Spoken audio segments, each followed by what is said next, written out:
रूबरू रूबरू रूबरू, दिल से दिल तक, एक मिनट। साहित्य संगीत कला विहीनः, साक्षात् पशु पुच्छ विषाणहीनः, तृणं न खादान्नपि जीवमानः, तद्भागधेयं परमं पशूनां। साहित्य, संगीत एवं कला की रसधार को प्रवाहित करती त्रिवेणी अंतरराष्ट्रीय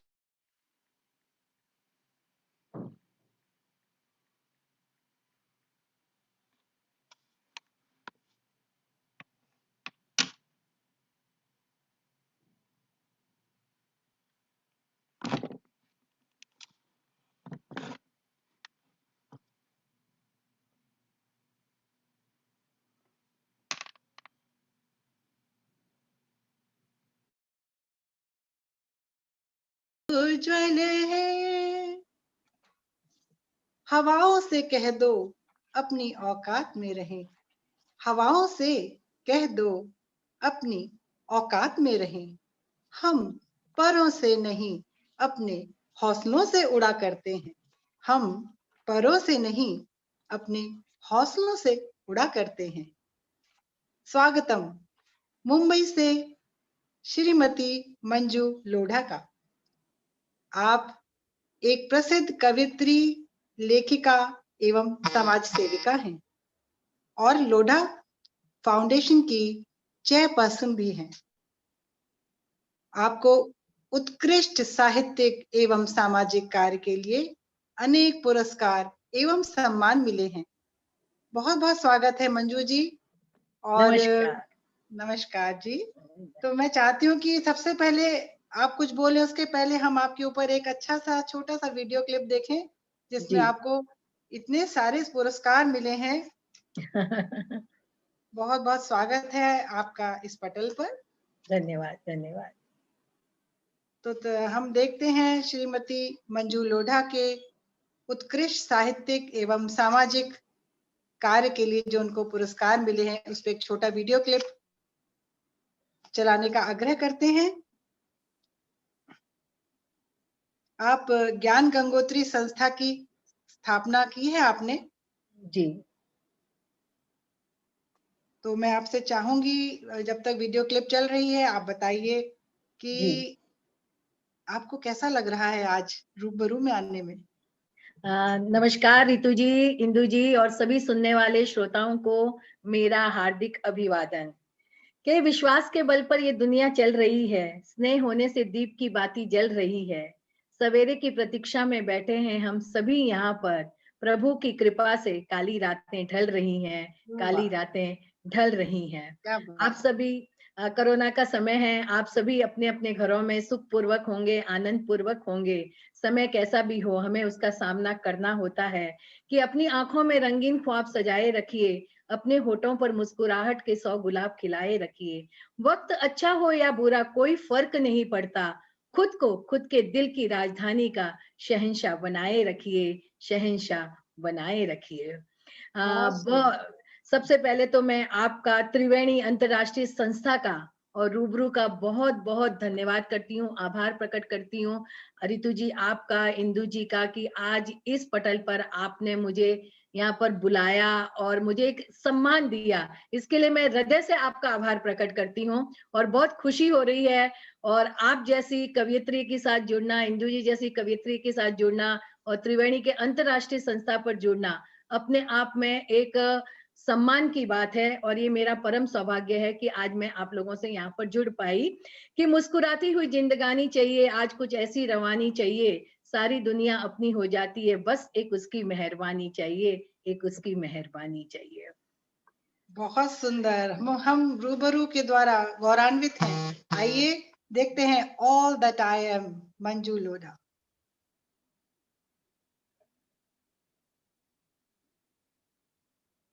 राष्ट्रभाषा award, Times power women award, women achievers award, Nagrik Abhiyan award, Hindi साहित्य जीवन गौरव पुरस्कार, युग Pravartak Sahitya Sansthan award, wow award, Phoenix Power Women Awards 2018, Mahadevi Varma मंच द्वारा award, Lodha Baipa award, Shri Jain Seva Sangh award, award from Ghana high commission, Bharat Vikas Parishad charitable trust द्वारा अवार्ड।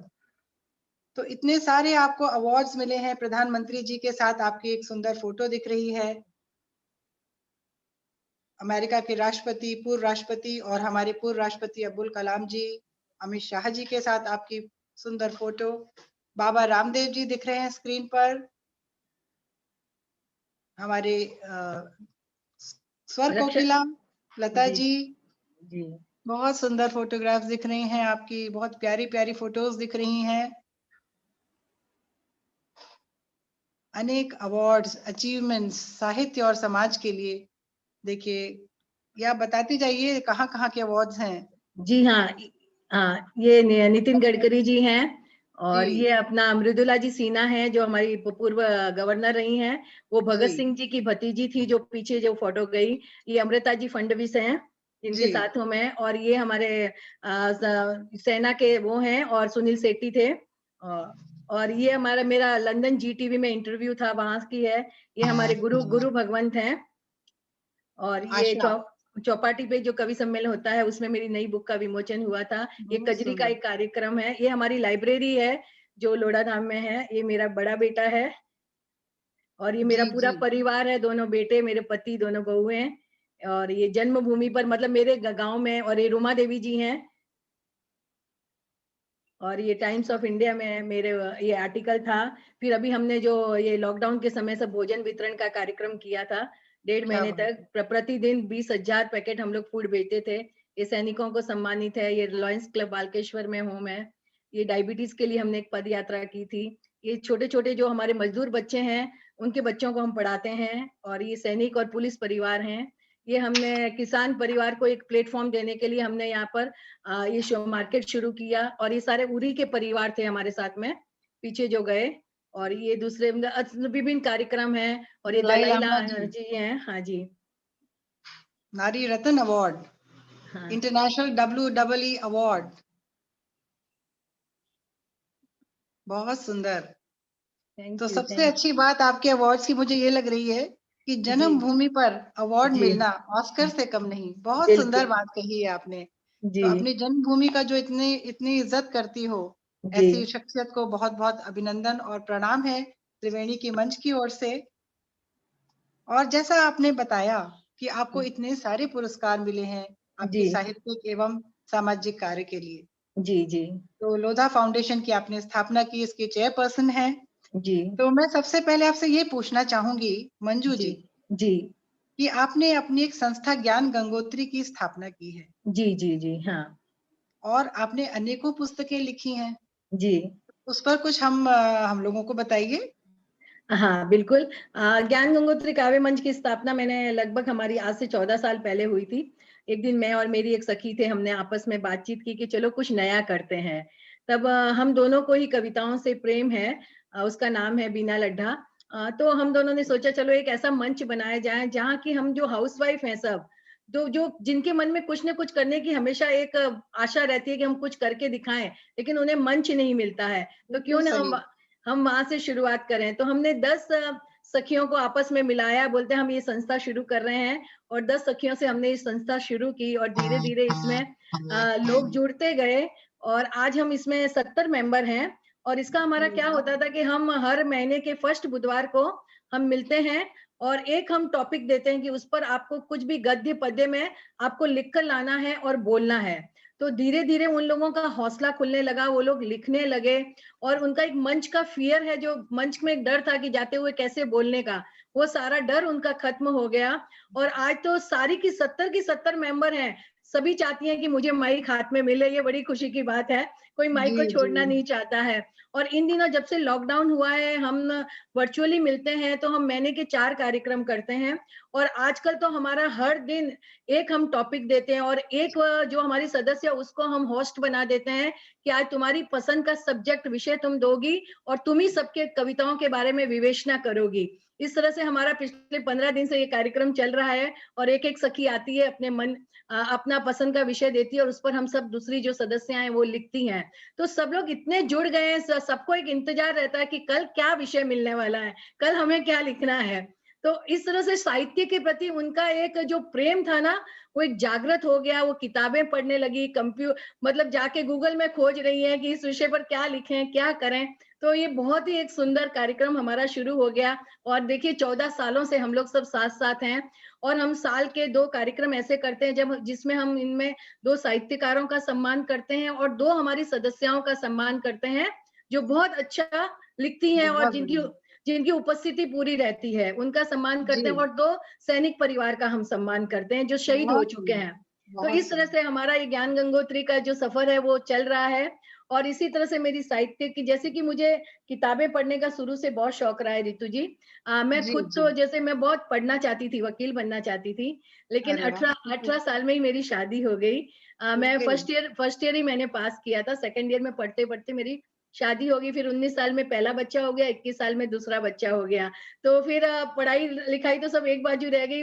2-3 बार मैंने फीस भी भरी कॉलेज में जाकर कि मैं पढ़ाई करूँगी, लेकिन वो हो नहीं सकी।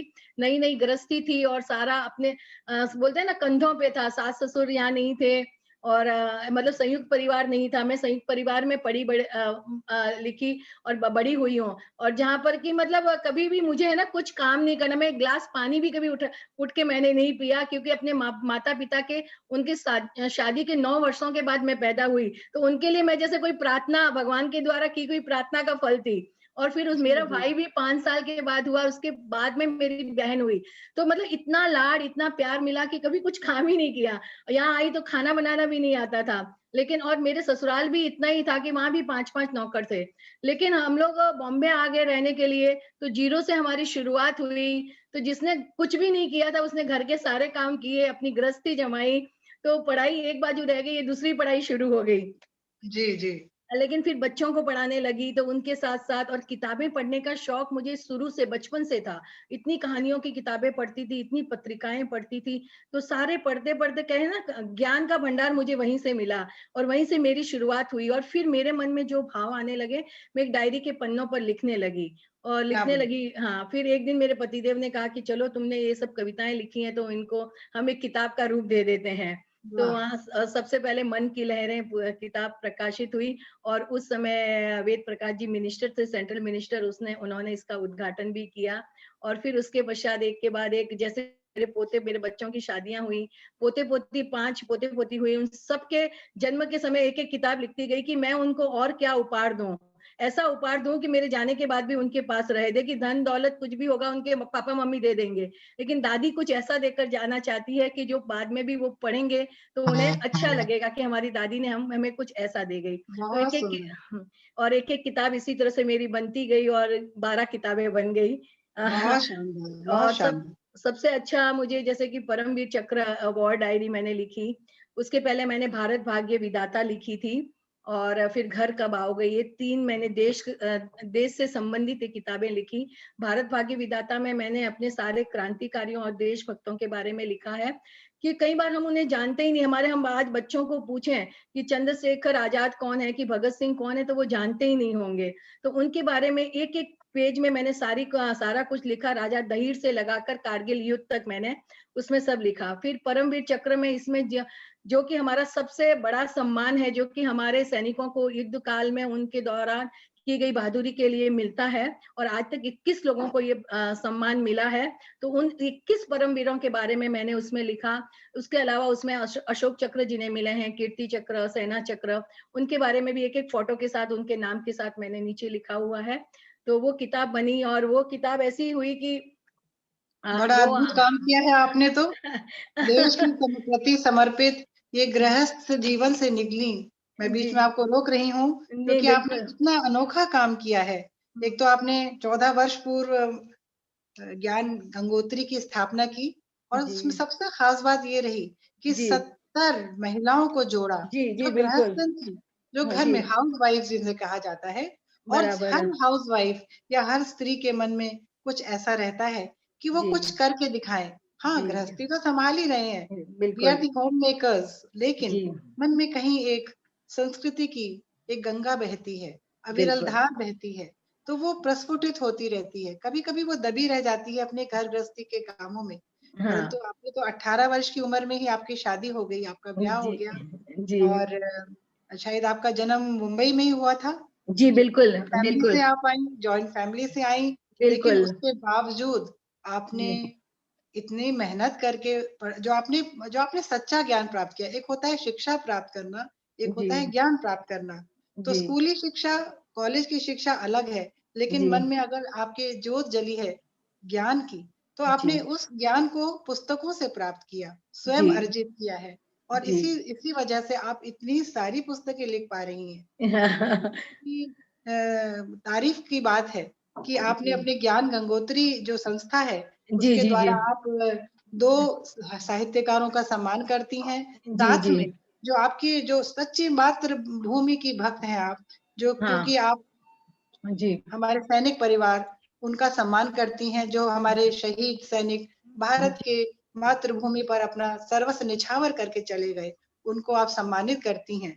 ये बहुत ही अद्भुत बात है, ये बहुत सुंदर बात है कि हाँ, देश के प्रति आपका जो ये प्रेम है, परमवीर हाँ, चक्र नामक एक पुस्तक में इसको मैंने पढ़ा और सुना कि परमवीर चक्र में आपने 21 सैनिक परिवारों के बारे में लिखा है, जो जी, परमवीर चक्र यानी कि सर्वोच्च सेना का जो मेडल होता है, जी, जिन जवानों को, जिन ऑफिसर्स को, आर्मी वालों को, फोर्सेस वालों को मिला, उन जी, पर आपने रिसर्च किया होगा, उसके बारे में आपने लिखा और एक ये अद्भुत काम किया है, इसके लिए आपको बहुत-बहुत सैल्यूट है। तो मैं 2 लाइनें गाना चाहूँगी आपके इस काम बिल्कुल, के लिए, जी, क्योंकि बिल्कुल, कश्मीर कश्मीर भारत का मुकुट है जी, और हम बिल्कुल। क्यों इसे किसी को दे दें? सही सही सही बात है। तो क्या कहा कश्मीर दे दूं, हिंद की जागीर दे दूं, ये कभी मुमकिन न होगा, हिंद की तकदीर दे दूं, क्या कहा कश्मीर दे दूं। तो परमवीर चक्र जिस जिस सैनिकों ने प्राप्त किया, उसके लिए आपने जो पुस्तक लिखी है, जी, इसके विषय में और एक आपने ये भी बताया था कि 12 पुस्तकें आपकी निकली हैं। जी, जी, जी, 12 पुस्तकें। तो जी। पहली पुस्तक आपकी मन की लहरें। हाँ जी, बिल्कुल। देखिए ना गंगा जी प्रवाहित हो रही हैं आपकी गंगोत्री से। ज्ञान की गंगोत्री से जो लहरें अविरल प्रवाहित हो रही हैं, वो जी, मन की लहरों के रूप में प्रस्फुटित हुई हैं। फिर बिल्कुल, आपने जैसा बताया कि आपके 5 पोते-पोतियों के जन्म हाँ, पर आपने उनको पुस्तक के स्वरूप जो भेंट दी है, जी, वो सांस्कृतिक भेंट, वो भारत की संस्कृति को संजोते हुए जो जी, आपने एक अक्षुण्ण भेंट है, जी, उसका कोई मोल नहीं, अनमोल है वो। और जी, वो आपने जो अपने जो ये उपहार अपने बच्चों को, अपने पोते-पोतियों को दिया है, ये अक्षुण्ण है जी, और जी, हमेशा ये एक आपके नाम से हमेशा रहेगा ये, जी, क्योंकि बिल्कुल, ज्ञान हमेशा आगे बढ़ता जाता है, ज्ञान का प्रवाह बढ़ रहा है और बिल्कुल, मैंने आपको बीच में रोका था। आप अपने चूँकि नहीं, आप बता रही थी परमवीर पुस्तक लिखी है आपने और मन की लहरें और 12 पुस्तकें और लिखी हैं।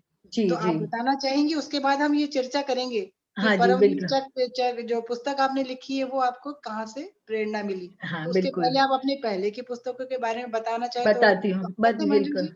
बिल्कुल बताती हूँ मैं आपको और जी। परमवीर के बारे में भी ये बताती हूँ कि जब परमवीर चक्र लिखी उसी समय मेरा पोता 4 साल का था और आपको मैं बताऊँ कि वो रोज मुझे कहता है कि इसमें से मुझे एक स्टोरी सुनाओ और एक दिन वो मुझे कहता है कि मैं लोढ़ा आर्मी बनाऊंगा जब वो 4 साल का था क्या तो बात है! मैंने उसको कहा तू लोढ़ा आर्मी बना के क्या करेगा तो बोला दादी जो अपना कोहिनूर और हमारी जो जो चीजें बाहर गई हैं अमूल्य मैं वो सारी की सारी लेकर वापस वाह! क्या भारत में बात है! आऊंगा तो एक 4 साल के बच्चे से ये बातें सुनकर मुझे इतना अच्छा लगा कि नहीं, हम अगर अपने बच्चों को सिखाएँ तो उनके मन में कहीं न कहीं कोई बीज तो पड़ता ही है संस्कारों का अच्छी बातों का कि हमें ये कार्य करना है।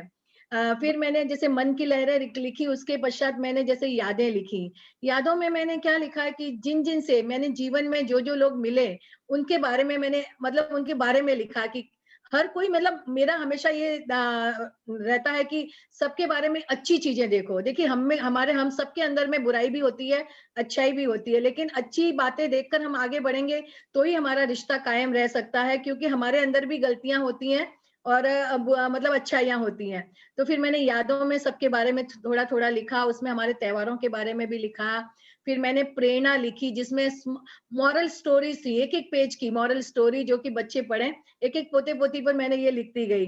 फिर मैंने वाह, माँ पे किताब लिखी, और वाह, ये कि देखिए ये एक माँ पे किताब लिखना भी अपने आप में कैसा था कि मेरी माँ बहुत जल्दी चली गई थी 52 वर्ष की उम्र में, जी, और उनका डेथ एनिवर्सरी 25 साल हो रहे थे। तो एक दिन मैं जी, रात में सोई हुई थी, तो सोते-सोते जैसे अचानक मुझे किसी ने झिंझोड़ कर जगाया रात में, और बोला कि तुम अपनी माँ को क्या उपहार दे रही हो? मैंने कहा मैं अपनी माँ को क्या दे सकती हूँ जबकि माँ इस दुनिया में ही नहीं है। तो बोले नहीं, तुम दे सकती हो, तुम एक किताब लिखो अपनी माँ के बारे में, उठो।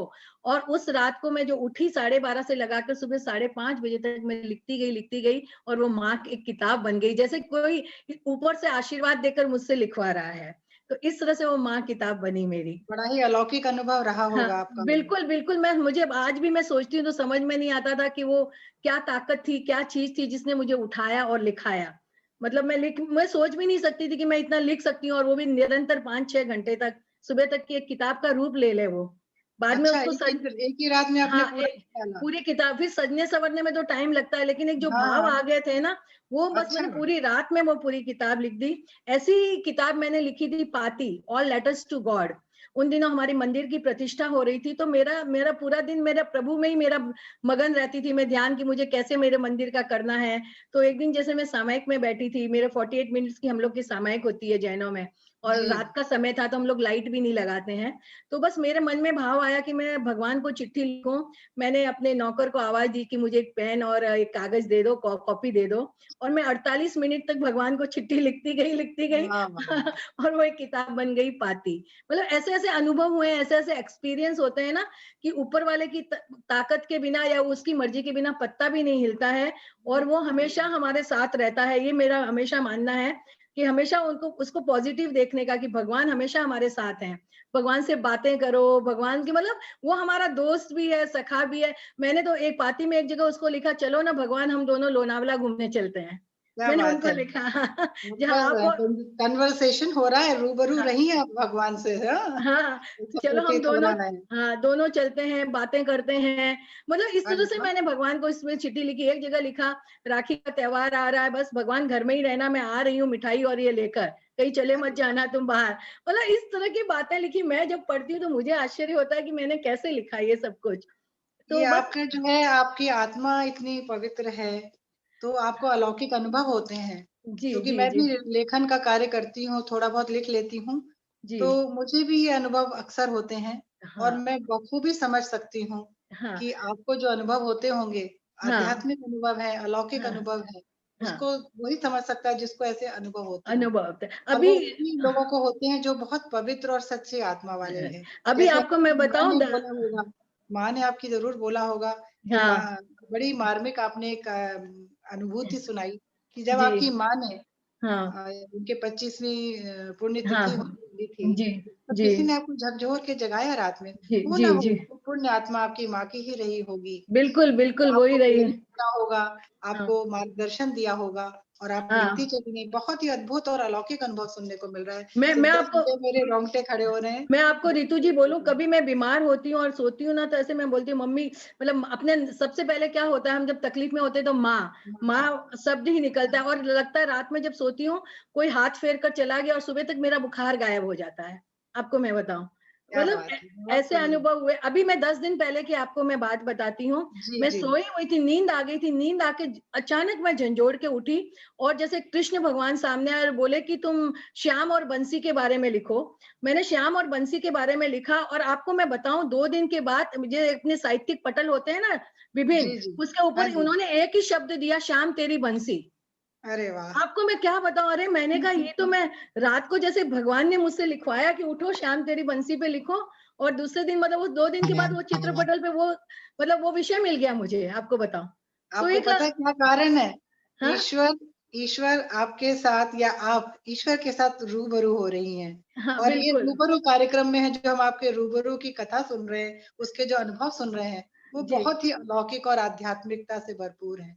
हुँ, ये अनुभव उन्हीं को होते हैं जो बहुत ही हुँ। सच्चाई से काम करते हैं जीवन में अपने। तो अभी वो जैसे मैं साहित्यकार, बहुत शानदार साहित्यकार का आपका एक मैं गौरव पता आपको। नहीं, जो मैं हमेशा रितु जी जी, एक चीज जी, मेरा मानना है कि मैं हमेशा पारदर्शी जीवन में रहना चाहिए। ये मैं जी, अपना सबसे बड़ा गुण मानती हूँ कि जो अंदर है वो ही बाहर होना चाहिए। जी, भीतर कुछ बाहर कुछ नहीं समझ में आता है मुझे ये सब कुछ। जितना भी है जो करना है थोड़ा करो लेकिन सही करो और अच्छा करो, और किसी के लिए भी दिल से, दुश्मन के लिए भी दिल से यही दुआ करो कि भगवान उसका भला करे। ऐसे बहुत ही मैं बढ़िया। ऐसे ही मैं लंदन में थी। मेरा रोज, जैसे मैं भारत में रहती हूँ तो मेरा रोज मंदिर जाने का नियम है। लंदन में तो बहुत दूर दूर मंदिर होते हैं, तो एक बार मैं एक मंदिर के दर्शन करने गई, लेकिन वहां पे समय का मुझे पता नहीं था कितने बजे से खुला रहेगा। मैं 2 घंटा चल के मतलब गाड़ी से गई और वहां जाके वो मंदिर बंद था। तो शाम को आके मैंने भगवान से शिकायत की, भगवान मुझे 2 घंटे मैं आई, 2 घंटे फिर आई और तुमने मुझे दर्शन नहीं दिए, ये अच्छा नहीं किया आपने।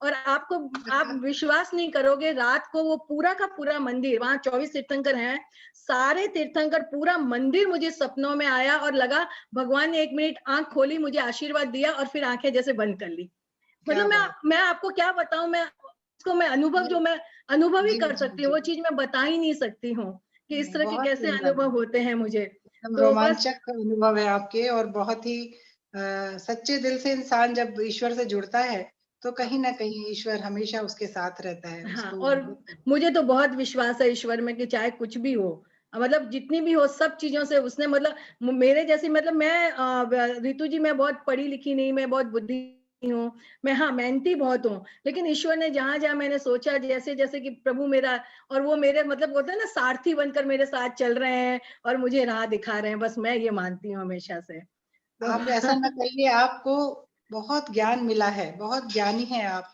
जो अच्छे अच्छे पीएचडी करे लोगों को नहीं शिक्षा मिली, पर आपने अपने ध्यान, अपने अनुभव और अपने अच्छे कामों से जो ज्ञान अर्जित किया है, वो जी शिक्षा से कहीं ऊपर है। और एक बात और बताऊं कि जी आप, मैंने सुना है कि आप हार्वर्ड यूनिवर्सिटी में भी प्रोफेसर, किसी बच्चे को एक स्कॉलरशिप देती हैं। तो आप जी बताइए, इससे बड़ी क्या बात हो सकती है कि दुनिया की, विश्व की सर्वश्रेष्ठ यूनिवर्सिटी जी में भारतीय छात्र को आप अपनी तरफ से एक स्कॉलरशिप दे रही हैं। इससे जी। बड़ा ज्ञान और इससे बड़ी शिक्षा अब आपको क्या जरूरत है, बताइए। नहीं नहीं नहीं सर। और मतलब मैं आपको बताऊं कि मैंने, जैसे मेरे सात सात आठ स्कूलें भी चलती हैं, और नो लॉस नो प्रॉफिट पे हम ये चलाते हैं स्कूलें भी। हेलो, आवाज आ रही है? हेलो। आवाज आ रही है, आवाज आ रही है, हाँ आप जी, हाँ बोलिए। जी, हाँ जी। आप जरूर बताइए अपने इस स्कॉलरशिप, और आपके जो इतने सारे लोडा संस्थान के स्कूल चल रहे हाँ हैं, जी, और बिल्कुल। जो भी आप सामाजिक कार्य कर रही हैं, उसके विषय में हम, आपकी हाँ चलित लाइब्रेरी, पुस्तकालय, जी इसके जी। बारे में अवश्य बताइए हम लोग को। हाँ, हम लोगों, मेरे में अभी 7 से 8 स्कूल हमारे चल रहे हैं, कि जहाँ जहाँ हमारे कैंपस हैं, हर जगह हमने स्कूल बनाए हैं। लेकिन सबसे पहला स्कूल मैंने बनाया था, मेरे देवर थे 28 साल के, उनकी मतलब वो अचानक असमय मृत्यु, मतलब के ग्रास में समा गए, तो हमने एक बिल्डिंग बनाई थी नाला सुपारा में। तो हमने उसको पूरा का पूरा उसको स्कूल में तब्दील कर दिया, और ऐसे गरीब बच्चों के लिए जो कि मतलब बहुत निम्न वर्ग से हैं एकदम। और आज ये 30 साल के बाद भी हमारे स्कूल की फीस मतलब अभी 800 रुपया हुई है जाके।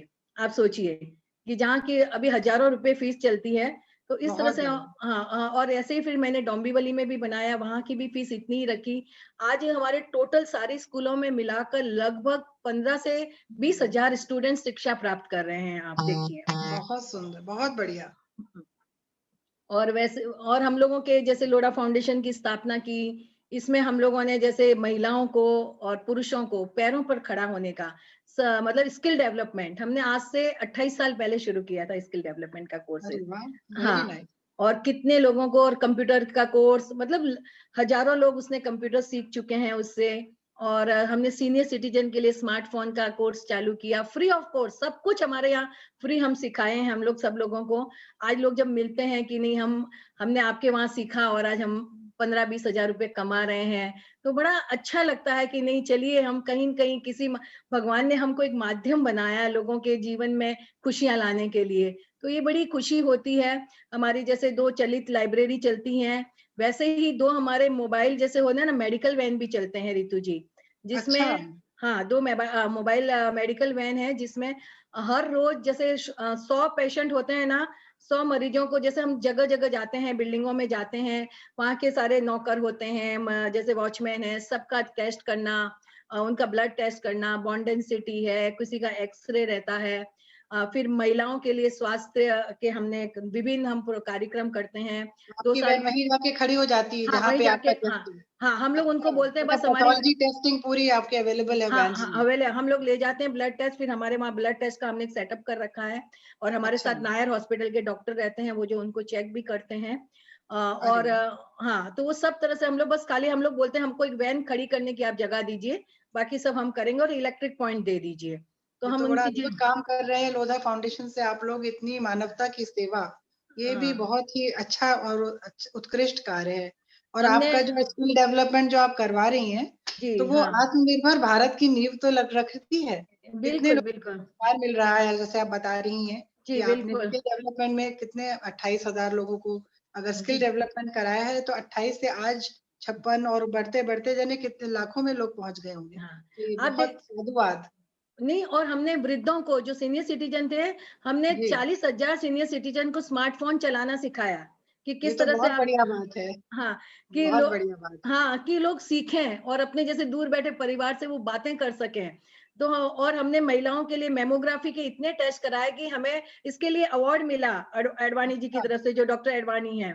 तो मैमोग्राफी के टेस्ट कराए, उनके स्वास्थ्य के लिए हम निरंतर अलग-अलग शिविर लगाते ही रहते हैं। इवन कि जो छोटे बच्चे हैं जो जी, बीएमसी के स्कूलों में पढ़ते हैं, ऐसे हमारे पास में लगभग 10,000 बच्चे हैं अलग-अलग स्कूलों से, जिनको हमने टाई अप कर रखा है एक बहुत बड़े बच्चों के डॉक्टर के साथ में पंकज पारिक जी, करके जी, हैं और जी। उनको सिर्फ ₹500 भरना होता है, बाकी सारा लोढ़ा फाउंडेशन वहन करता है उनका खर्चा। तो साल भर में आप कितनी बार उन डॉक्टर के पास जा सकते हैं, उन्हें दिखा सकते हैं, छोटी-मोटी आपको दवाइयाँ भी फ्री मिल जाती हैं।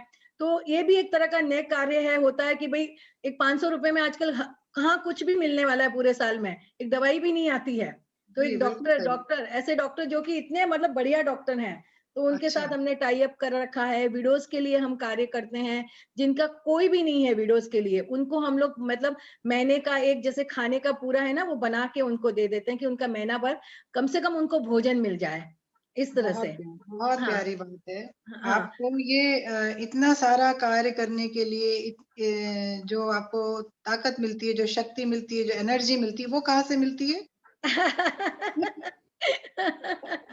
वो वो तो देखिए मेरे पूरे परिवार से मिलती है, मेरे पतिदेव से मिलती है, वो रोज़ एक नया आइडिया देते हैं, ऐसे कर, वैसे करो। अच्छा, तो हाँ, ये वो बात सब है। हाँ, आपके हमसफ़र आपका पूरा सपोर्ट करते हैं, ये बहुत अच्छी बात है। आई थिंक वो हाँ, सबसे इम्पोर्टेंट बात है लाइफ़ में, अगर पति-पत्नी में अच्छा सामंजस्य हो, हाँ तो और बहुत अच्छे-अच्छे कार्य किए जा सकते हैं, जैसे और कि आप कर रही हैं। और मेरे बच्चे दोनों बहुएँ सारे सपोर्टिव हैं। आज पोते-पोती भी सपोर्टिव हैं। दादी ये करो, अभी जैसे ये ज़ूम पे आना है, तो सब लग जाएँगे, दादी क्या करना है, कैसे करना है?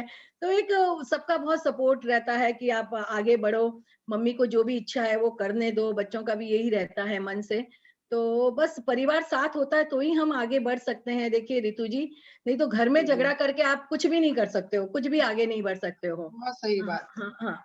और मैं हमेशा ये जहाँ भी कहती सुमति हूँ वहाँ संपत्ति नाना, है ना? हाँ, जहाँ कुमति वहाँ विपत्ति न दाना। ना, ना, वही सही है। बात है ना? तो सुमति का आप बिल्कुल बढ़िया उदाहरण है, उसका बढ़िया एग्ज़ाम्पल है। और और मेरा आपसे हमेशा बात एक जी, ऋतु जी मैं हमेशा एक बात और बोलती हूँ कि जी। बाहर जाके समाज सेवा नहीं की चलेगा, लेकिन घर के बुजुर्गों की सेवा करना आपका पहला कर्तव्य है और मैंने अपने सास-ससुर की बहुत सेवा की है। मतलब वो उसी का बीमारी आशीर्वाद और फल हाँ, मिल रहा हाँ। है आपको। तो मेरी माँ जल्दी चली गई, उनकी सेवा नहीं की, वो एक कसक थी।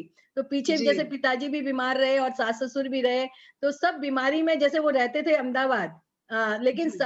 सारी बीमारी में जब भी होते थे, वो बीमार होते थे, बॉम्बे में रहते थे। बॉम्बे की अच्छा, मेडिकल फैसिलिटी भी सबसे अच्छी बहुत है। अच्छी। हाँ, जी, तो मतलब मेरे को लगता है कि उनकी सेवा करना हमारा सबसे पहला कर्तव्य है। भले ही बाहर आपने नहीं की एक बार सेवा, समाज सेवा, नहीं तो ऐसा होता है ना हम बाहर तो अपना अखबार में नाम आ रहा है और घर में हमारे बुजुर्ग चाय और भोजन के लिए तरसते हैं, तो सही वो कह रही समाज हैं। सेवा नहीं हुई है। हाँ, समाज वो सेवा तो आजकल हाँ, दिखावटीपन भी बहुत ज़्यादा हो गया है, हाँ, बनावटीपन भी हो गया है। हाँ, और आपने हाँ, बहुत अच्छी बात कही है कि हाँ, चैरिटी स्टार्ट्स फ्रॉम होम, जो यस, कहावत है कि घर हाँ, से ही चैरिटी स्टार्ट होती है, यानी हाँ, हमारे बड़े-बुजुर्ग अगर हम उनका सही रूप में देखभाल करें, तो उनका हाँ। आशीर्वाद अवश्य हमारे परिवार पर रहेगा। वो कहते हैं वो बहुत ज़रूरी अच्छी-अच्छी है। बातें आप समझा रही हैं, बता रही हैं और वो प्रेरणा हम दे रही हैं सभी मैं बहुओं आपको को। कहती हूँ कि हमारे बुजुर्ग जो है ना जैसे बोलते हैं ना पेड़ मतलब बूढ़ा हो गया है लेकिन वृक्ष उसे हैं। उसे काटो मत क्योंकि वो फल नहीं देगा तो छाया जरूर देगा। उसी तरह से जो हमारे बुजुर्ग है ना आज बूढ़े हो गए हैं भले ही वो आज कमाने नहीं जा रहे हैं लेकिन जो संस्कार वो हमारे बच्चों को देंगे ना वो कोई जी, और नहीं दे सकता है कि जीवन भर वो हमारे लिए एटीएम कार्ड बनकर रहे तो क्या हम उनका जी। आधार कार्ड नहीं बन सकते हैं? ये जरा क्या बात सोचने है! की क्या बात है बात है! कितनी प्यारी बात बोली आपने। हाँ, फिर से बोलिए ये बात, बहुत सुंदर बात बोली आपने। कि जीवन भर वो हमारे लिए एटीएम कार्ड बनकर रहे, तो क्या जी, हमारा कर्तव्य नहीं है कि हम उनके लिए आधार कार्ड बनकर रह जाएँ? हाँ, बहुत सुंदर, ज़रूरी है बहुत और सुंदर, वो उन्होंने हमेशा हमको दिया है। देखिए, उनके हाथ हमेशा ऐसे ही रहे हैं और बहुत सुंदर। हाँ, ऐसे ही रहे हैं और आज भी वो हमसे कुछ नहीं चाहते हैं। क्या चाहते हैं? थोड़ा-सा सम्मान, थोड़ा-सा हमारा समय। हम भी तो जी, बचपन में उन्होंने हमको कितना समय दिया होगा, तब जाकर हम आज इस जगह पहुँचे हैं ना। अगर उस समय वो हमें नहीं सँभालते, हमें संस्कार नहीं देते, तो हम कहाँ होते? उसी तरह से देखिए बच्चा और बूढ़ा दोनों एक समान होते हैं। आज उन्होंने हमें समय दिया तो आज हमारा कर्तव्य बनता है कि हम उनको समय दें और उनका सम्मान करें। बस और कुछ नहीं कि उनके आँखों से जो आशीर्वाद बरसता है ना, कहते हैं ना कि माँ-बाप की सेवा जो करे चारों तीर्थ धाम वो पाए। उनके दिल से जो आशीर्वाद निकले वो तो भगवान से भी टाला न जाए, भगवान से भी टाला न जाए। क्या कि बात है! बहुत प्यार सुंदर के बात है। प्यार के दिखावे जगत में बहुत हैं, लेकिन माँ-बाप की ममता जैसा कुछ नहीं होता है। वो है उनका तो एकदम निस्वार्थ ममता होती है। बाकी हम लोग एक जैसे कहते हैं ना कहीं न कहीं किसी न किसी का स्वार्थ जुड़ा रहता है, लेकिन माँ और पिता की ममता से कोई स्वार्थ नहीं जुड़ा रहता है। अ, न क्या बहुत, कहूँ मैं? बहुत बढ़िया। हाँ, बहुत, बहुत ही मैं आपकी मैं जो मैं बातें मैं हैं एकदम अच्छी मॉरल स्टोरीज़ की तरह छोटी-छोटी आप लिखी है, बहुत सुंदर आप बातें बता रही हैं और मैं बिल्कुल आपको ऐसे दिल रूबरू में दिल से दिल तक जो बात हो रही है, बहुत दिलों को छू रही है आपकी बातें। मैं आपको एक कविता सुनाती हूँ कि जब जैसे ज़रूर। आजकल एकल परिवार हो गए हैं, अभी जैसे जी, परिवार हम तो संयुक्त परिवार में बड़े हुए तो हमें हमेशा संयुक्त परिवार अच्छा लगता है। लेकिन आजकल मैं और हम और हमारे 2 यही मतलब परिवार की भाषा सीमित हो गई है। लेकिन जब जी। कभी बुजुर्ग माता-पिता घर में आते हैं तब वहाँ का वातावरण कैसा होता है? तो मुझे कहीं से 2 लाइनें मिली थी उसके ऊपर पूरी कविता बन गई कि क्या बात! बघार की खुशबू चौके में फिर मंडराई है, बहुत दिनों के बाद गाँव से अम्मा बाबूजी आए हैं, बहुत दिनों के बाद। वाह! पर पर्दों की उगड़ी सीवन पर तुरपाई होगी, बच्चों में बाकी ममता की भरपाई होगी। चना चबेना, लड्डू, पेड़ा, ताजा घी, मक्खन, टॉफियाँ भरकर लाए हैं, बहुत दिनों के बाद। ठाकुर जी के आरती और भजन अभी सुबह-शाम गूंजेंगे। पवित्र वातावरण से घर की दीवारें चहकने लगी हैं। इत्र और अगरबत्ती की खुशबू चारों तरफ मंडराने लगी हैं, बहुत वाह! दिनों के बाद। बोलते चांदी मतलब कांसे की थाली, पीतल का लोटा, चांदी का चम्मच चमक उठा है, चौक मांडनों और रंगोली से घर का कोना-कोना दमक उठा है। बुड्ढे वाह! हाथों ने अजब करामात दिखलाई है, बहुत दिनों के बाद। वाह! सभी के मनपसंद व्यंजनों से रसोई महक उठी है। सबकी थाली परोसी जा रही है। जिद कर कर के सबको एक-एक कौर हाथों से खिलाया जा रहा है। घर में अजीब-सी ममता घुलने लगी है बहुत दिनों के बाद। अब क्या बात! पति-पत्नी रात में निश्चित होकर बच्चों को घर में रखकर तफरीर करने लगे हैं। दादी और नानी की कहानियाँ फिर से सुनाई देने लगी हैं बहुत दिनों के बाद। अब वाह! प दोपहर में पड़ोस के अगल-बगल की नव-युवतियाँ और नववधुएँ दालान में बतियाने लगी हैं, नित नए अचार मुरब्बे बनने लगे हैं और ऊन के गोले फिर से उघड़ने लगे हैं, बहुत दिनों के बाद। बाबूजी बच्चों को पढ़ाने लगे हैं, उनकी हिंदी की मात्राएँ सुधरने लगी हैं और मंत्र बोल-बोल कर बच्चे पाठशाला में सभी को अचंभित करने लगे हैं, बहुत दिनों के बाद। बाबूजी ने वाह! घर के कई काम-काज ओढ़ लिए हैं, फल, दूध, सब्जी, अखबार बाजार से जाकर लाने लगे हैं और बच्चों के हुँ, संग बच्चा बनकर कागज की नाव फिर से तैरने लगी है बहुत हुँ। दिनों के बाद। इनके वाह! आने से जो ये मकान है ना वो घर बन गया है। चार वाह, वाह! दीवारी मुस्कुराने लगी हैं, पोपली हंसी आंगन में गूंज उठी हैं और आशीर्वादों की बोछावरें निछावर होने लगी हैं बहुत दिनों के बाद। कितना कुछ पाते हैं हम इन वट वृक्ष से, लेकिन एक सवाल रह रहकर आज मन में उठता है कि बदले में उन्हें हम क्या दे पाते हैं? क्या 24 घंटे में से कुछ देर भी हम उनके पास बैठते हैं, उनसे बतियाते हैं, उनसे ये कहते हैं कि हमारा ये जो वजूद है, वो आपसे है, हमें आपसे प्यार है मम्मा, पापा, क्या कभी हमें उन्हें ये जतलाते हैं?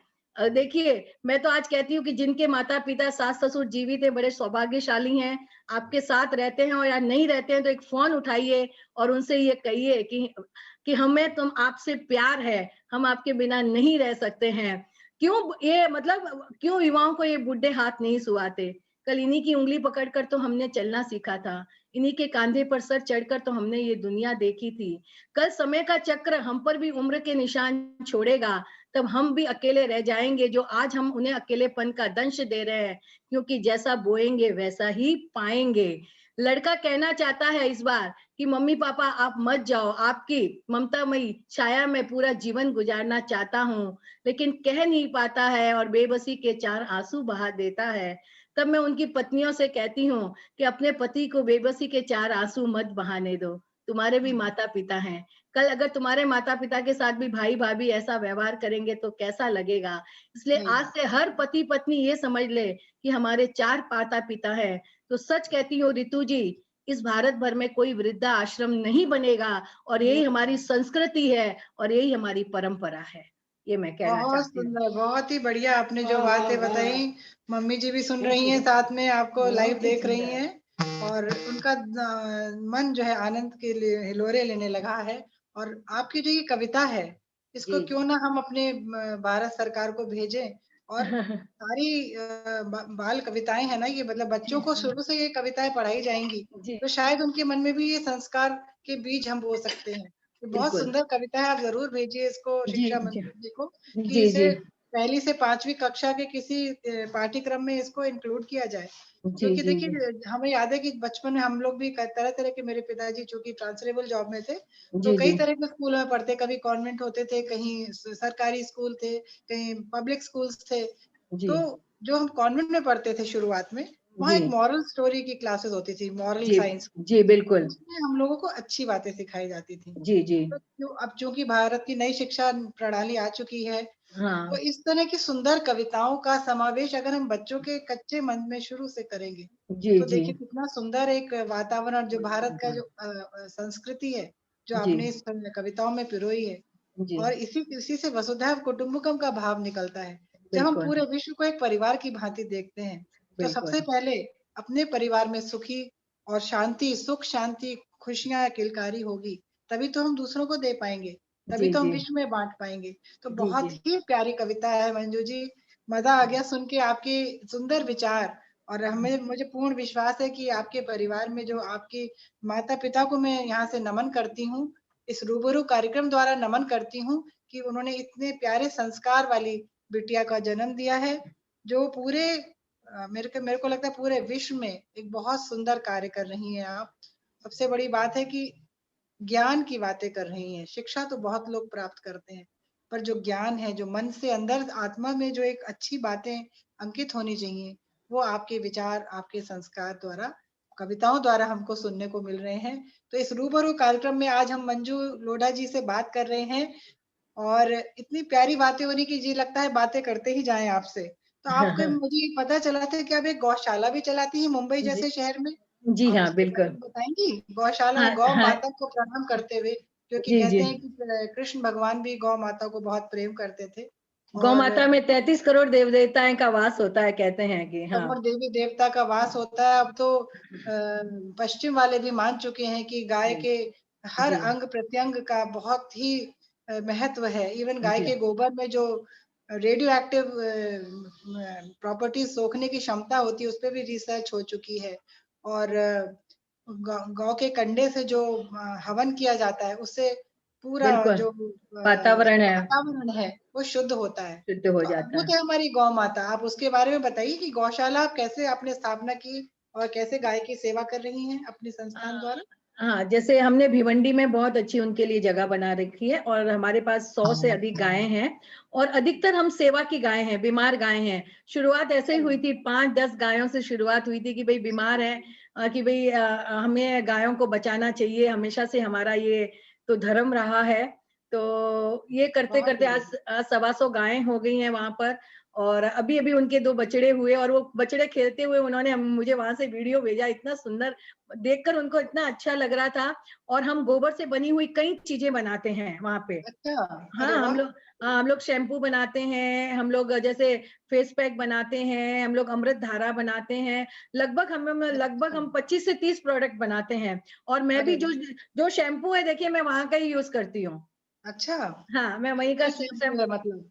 हाँ, वही का शैम्पू यूज़ करती हूँ और बहुत अच्छा शैम्पू है।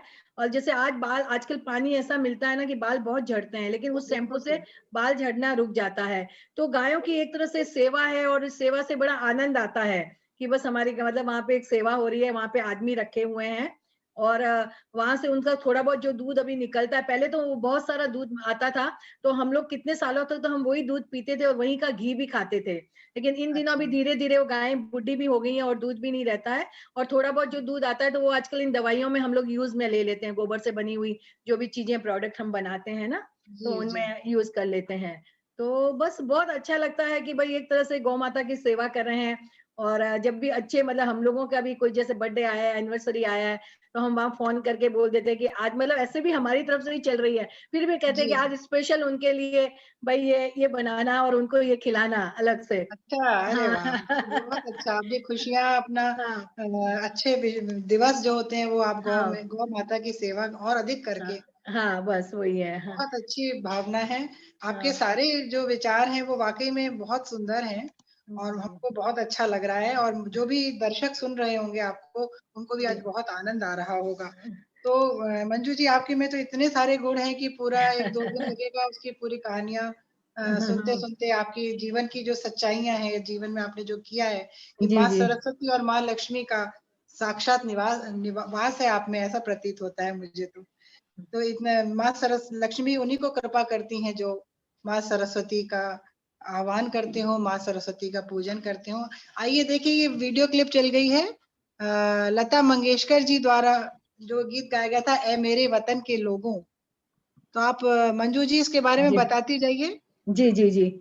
अ, ये हमने कार्यक्रम किया था रेस कोर्स में जब ए मेरे वतन के लोगों इस गीत को 50 साल पूरे हो रहे थे 2014 में और उसी मंच पर लता जी थे और कवि प्रदीप की बेटी थी जिन्होंने ये गीत को लिखा था और हमारे माननीय सम्माननीय प्रधानमंत्री जी वहां पे थे जी, और हमारे देश भर के सारे जैसे वीर जवान परमवीर चक्र विजेता थे जो कि अभी उनमें से 3 ही जीवित हैं और उनमें से एक मौजूद थे बाना जी, सिंह जी और बाकी के घर वाले परिवार वाले आए थे और अशोक चक्र वाले और सारे मतलब स्टेज पे सिर्फ मोदी जी लता जी कवि प्रदीप की बेटी और हमारे सारे वीर जवान बैठे थे सुनील शेट्टी जी थे और सनी देओल जी थे और जी। बस यही थे और बाकी सारी डिग्निटरी सामने थी और सामने 1.25 लाख जनता थी और इस अच्छा, गाने को हम सब लोगों ने 1.25 लाख जनता ने मिलकर ये गाना गाया उस दिन वहां पर क्या माहौल रहा होगा मैं आपको क्या अद्भुत! बता नहीं सकती हूँ और उस सही दिन बात है। लता जी का हमने सम्मान किया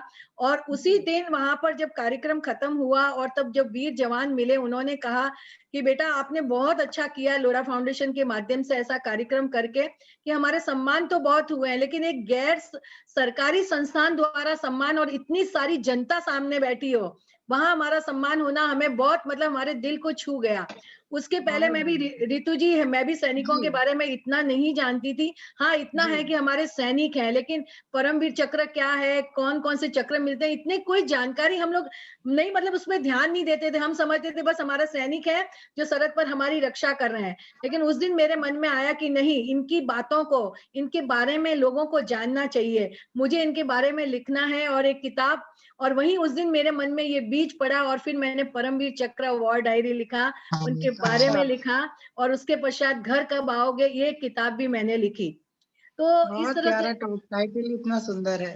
हाँ, तो बस इसके बारे में लिखा, उसके बाद मुझे इतनी खुशी मिली, पहले मैंने कितनी किताबें लिखी, कभी मैं मार्केट में नहीं लाई या कुछ नहीं, लेकिन परमवीर चक्र को मैं लाई, मैंने क्रॉसवर्ड वालों को यहाँ भेजी, अमेज़न से भी बात की जी, जी, कि ये जी। किताब बाहर आनी चाहिए और लोगों तक पहुँचनी चाहिए, ताकि कहते हैं ना कि किसी भी देश का गर्व जो होती है, उसकी सेना होती है। सेना है जी, तो हम हैं और हमारा अस्तित्व है। सेना नहीं हो तो हम कैसे रहेंगे? लोग हमारे पर आक्रमण करेंगे, हमारी सेना नहीं होगी सामना करने के लिए, तो हम फिर एक बार गुलाम बन जाएँगे। लेकिन जी, हमारी देखिए सेना आपका ही है। फ़ोटो आ रहा है हाँ, जिसमें जी, जी। आप व उनका सम्मान कर रही हैं। जी, जी, जी, जी। सुंदर दृश्य है। स्वर हाँ। कोकिला हमारी लता मंगेशकर जी का मंजू जी द्वारा सम्मान किया जा रहा है, हुँ। और शॉल और श्रीफल द्वारा, और एक भारत भारत की एक बड़ी सुंदर सी वो बनी हुई जी। उनको मोमेंटो भी दी गई है। जी, तो जी, जी। जी, आप बता रही थी कि आपको बहुत ही प्रेरणा मिली इस कार्यक्रम हाँ, के बाद हाँ, से, जी। जी परमवीर हाँ, के बारे जी में। हाँ। फिर जी, जगह-जगह हमने स्कूलों में भी प्रदर्शनी लगाई, उनके सब हाँ, फ़ोटोज़ वगैरह के साथ कि ये हमारे परमवीर अच्छा, चक्र लोढ़ा फाउंडेशन की तरफ से, कि लोगों का तक ये बात जाए, उनकी मतलब उनका जो त्याग है वो हमारा अभिमान है, वो लोगों तक पहुँचना चाहिए। वो सिर्फ़ कोई नौकरी नहीं कर रहे हैं, वो अपनी जी, जान हथेली पर लेकर वहाँ पर जाते हैं, और वो उनके परिवार वाले भी धन्य हैं और वो भी धन्य हैं, क्योंकि उन्हें पता नहीं है, एक बार जाने के बाद घर जीवित आएँगे कि नहीं आएँगे, पता जी, नहीं है।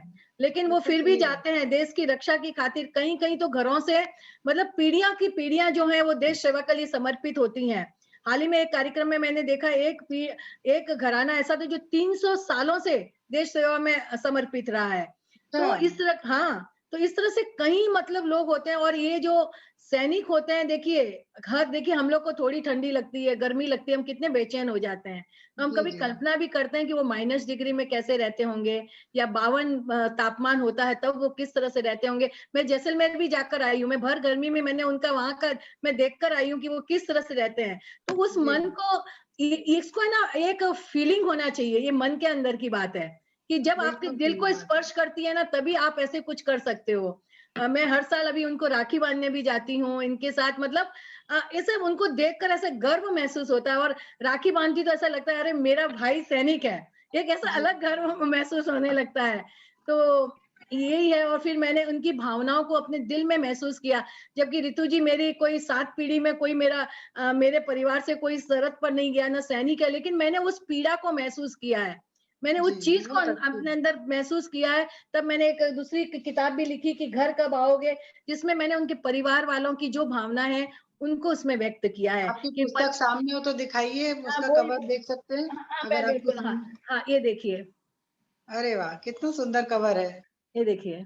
बहुत सुंदर, ब्यूटीफुल। हाँ, ये कि है। घर कब आओगे? हाँ, घर बहुत कब प्यारा आओगे? से हाँ, गीत भी है कि घर कब आओगे? हाँ। और आपको बहुत पता खूब। है जब ये पिक्चर लगी थी, ये जैसे ये बॉर्डर, उस हाँ समय जी। मतलब मेरे को तब से पता नहीं सैनिकों के प्रति क्या है, मैंने पूरा मेट्रो हॉल बुक कराया था, और जी। 500 जैसे 500 सीटें होती हैं उसमें, पता पूरे स्लम के बच्चों को मैं वो पिक्चर दिखाने लगी अरे थी। वाह! क्या हाँ, बात है। मैंने कहा ये आपने तो पिक्चर तुम अद्भुत देखो। कार्य किए हैं भाई।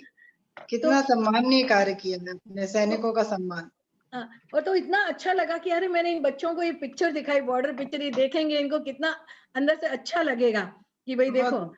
हाँ, तो इस तरह के छोटे-छोटे कार्य होते हैं ना ऋतु जी, कई बार हमें जी, पता ही जी। नहीं पड़ता है, लेकिन कभी हम जब सोचते हैं ना तो वो मन में बहुत खुशी देते हैं, आनंद देते हैं, और वो मतलब और ये आनंद क्या होता है ना, एकदम जैसे खलूस भरा आनंद जैसे बोलते हैं ना, अलग ही एक आनंद होता है जिसकी कोई देखिए मतलब आत्मा परमानंद है ये, परमानंद बस, जिसे बस, कहते हैं बस। कि आप हाँ, हाँ, जहाँ बैठ के और दूसरों के लिए सोचे, हाँ, दूसरों के लिए कुछ कर पाएँ, ये हाँ, बहुत हाँ, बड़ा सबको मौका भी नहीं मिलता है। हाँ, ईश्वर जी, भी जी, देख के ही देता है कि किसको ऐसा हाँ, मौका मिले। तो मैं भी अपना मंजू जी शेयर करना चाहूँगी इसी जी, बात को बिल्कुल। जी, कि जी, मेरे मामा के बेटे आर्मी में हैं, जी, जी, और जी।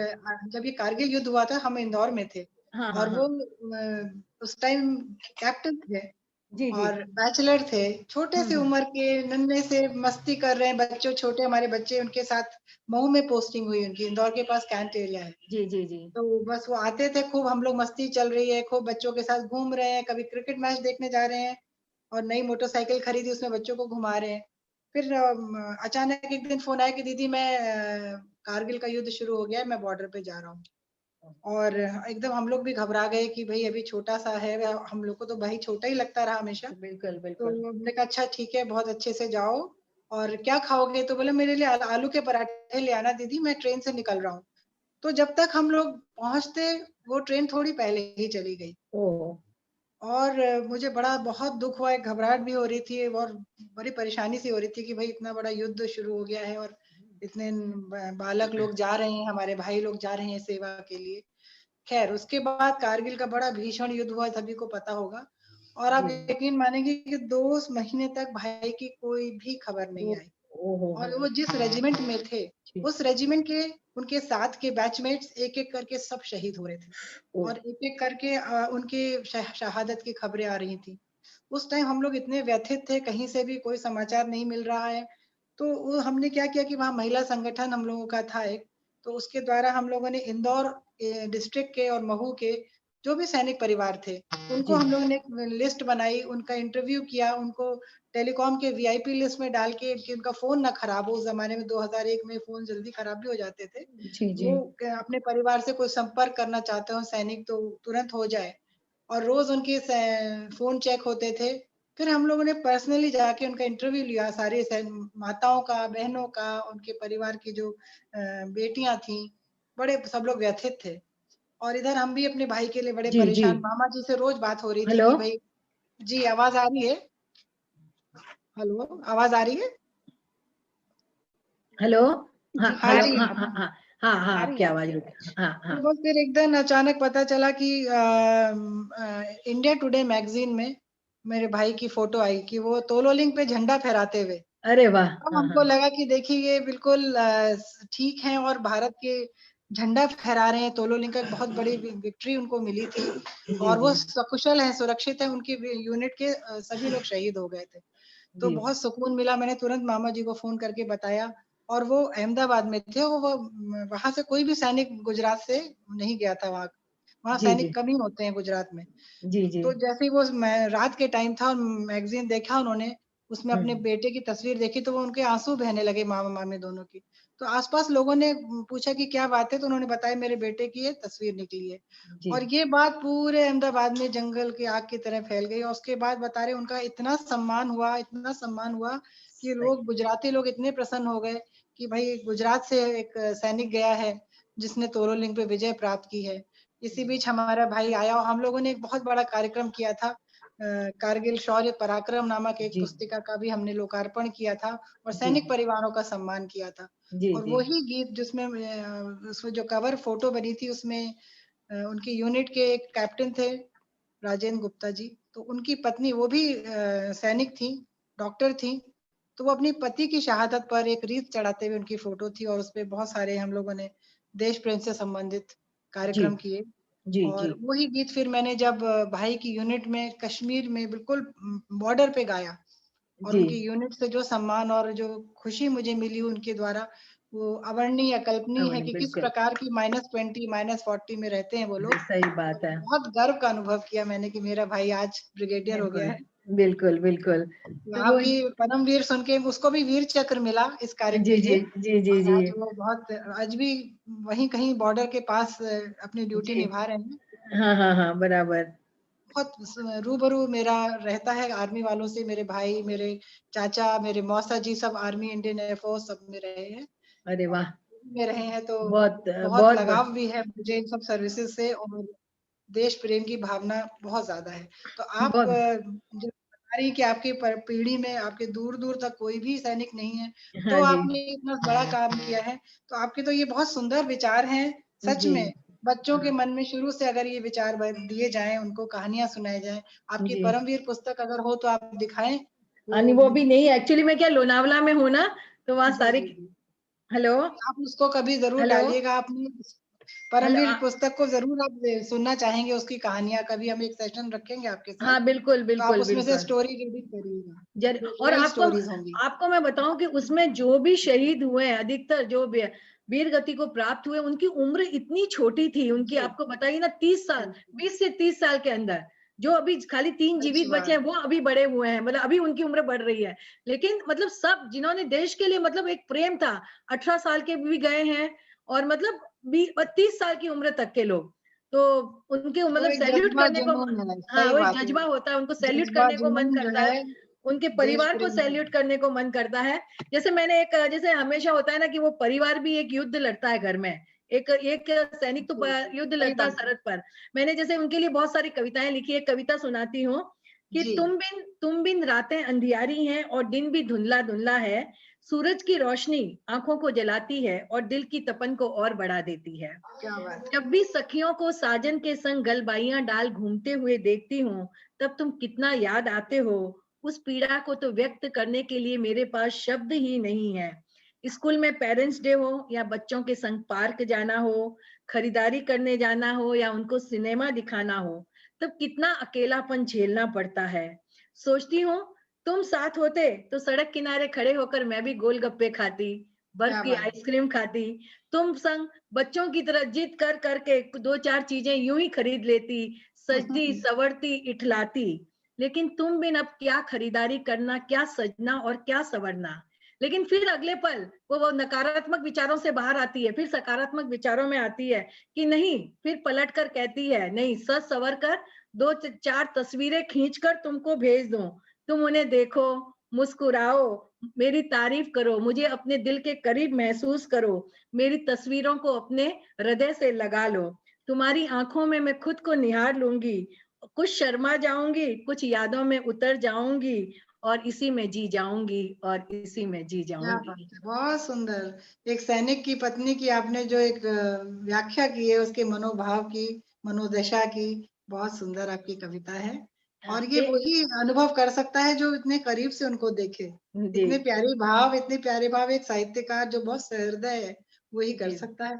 एक बहुत कविता प्यारी। और बड़ी थी जिसमें मैंने जी, अंतिम पद ये था कि तुम शहीद हो गए, हम हम्म, सबको छोड़ गए, लेकिन जी, जाते जाते भी मुझसे एक वादा ले गए कि अपने बच्चों को भी जांबाज सिपाही बनाना है। क्या बात है, क्या बात है, देखिए वाह। कितना बड़ा दिल होता है जो जाते जाते भी कहता है कि अपने बच्चों को भी तुम सैनिक बनाना, और वो पत्नी उस बात को स्वीकार भी करती है और कहती है कि अब सोच में नहीं डूबे रहना है, अब कुछ करके दिखाना है, एक नया इतिहास बनाना है, एक नया इतिहास बनाना है। बहुत तो सुंदर, वेरी नाइस। आपकी तो भी इतनी सुंदर कविता है और उस पे आप एक अच्छा कार्य ये कर रही हैं कि इन सैनिक परिवारों को भी आप पुरस्कृत करती हैं, उनका जी सम्मान करती हैं। तो जी आप एक वाकई में ट्रू पेट्रियोटिक सच्ची राष्ट्रभक्त हैं मंजू जी। और इस रूबरू कार्यक्रम में आपसे रूबरू होके दिल से दिल की बात करके बहुत ही आनंद का अनुभव कर रहे हैं। और मंजू जी, अब मैं आपसे ये जानना चाहूंगी जी कि लॉकडाउन के समय भी आपने बहुत सारे काम किए हैं। जी फिर हाँ जी। बाड़मेर राजस्थान की रूमा देवी की मदद के लिए आपने बहुत अच्छे कार्य किए, उसके बारे में थोड़ा बताएंगी?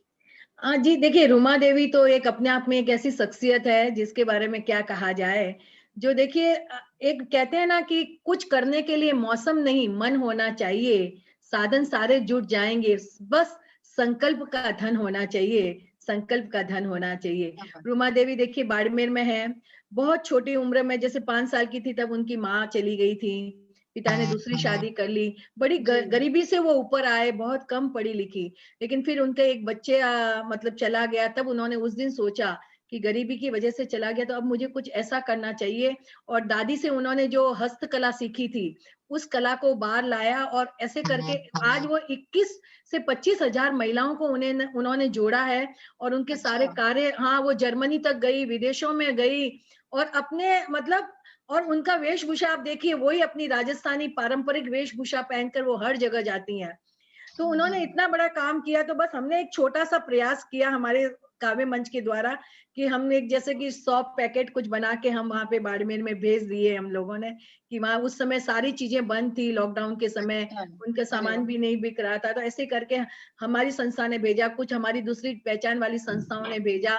तो एक कहते हैं ना भगीरथ प्रयास में एक अपनी बूँद डाल दी, एक यज्ञ में, कि हवन में एक हवन मतलब बोलते हैं ना, एक घी का चम्मच जी, हमने डालने जी, की एक बस कोशिश बूंद की। बूंद से तो नदी बनती है। हाँ, बूंद-बूंद से सागर बनता है, और इसी दौरान हम लोगों ने जैसे कि हाँ, लोढ़ा फाउंडेशन ने, हमने 4 जगह से, पूरे मुंबई में 4 जगह हमने सेंटर बनाए थे, जहाँ जी, हर दिन के लिए हम लोग 20,000 फूड पैकेट बनाते थे, और अरे वाह, 20,000 फूड पैकेट हम लोगों तक पहुँचाते थे कि उस समय खाने-पीने की इतनी तकलीफ थी सबको, जी, कहीं कुछ जी, मिल नहीं रहा था। प्लस हम हमारे एरिया में जैसे हमने हमारी वैन चालू कर दी जिसमें हम सब्जी, फ्रूट और जो भी दिन भर का सामान किराना होता है ले जाके उनकी बिल्डिंग के नीचे खड़े कर देते थे कि जिनको अच्छा, चाहिए वो अपना खरीद सकें और वो ले जाएँ, कि और हमको फ़ोन आते थे कि आज हमारी बिल्डिंग में भेजिए सामान, आज हमारी बिल्डिंग में भेजिए। और इस अच्छा, दौरान कई लोगों के ऐसे भी फ़ोन आए जिन्होंने ज़िंदगी में कभी कुछ नहीं कहा कि इस बार हमें तकलीफ़ हो रही है। तो मैंने एक कोशिश की कि मैं उनके अकाउंट में कुछ पैसे डलवा सकूँ कि जिनको 1 महीने का उनका भोजन हो जाए। तो बहुत ऐसे बढ़िया, हाँ, तो इस तरह से छोटे-छोटे कार्य लॉकडाउन के समय हमने बहुत किए और मैं धन्यवाद करती हूँ मेरे पूरे फाउंडेशन की टीम को। मैं लोढ़ा बिल्डिंग जो हमारे बिल्डर्स की भी टीम जो है, हमारे मैनेजर्स हैं, सारे के सारे लोग बिना डर कर, नहीं तो हर कोई डर जाता है कि कोरोना का समय हम बाहर कैसे जाएँ, क्या करेंगे?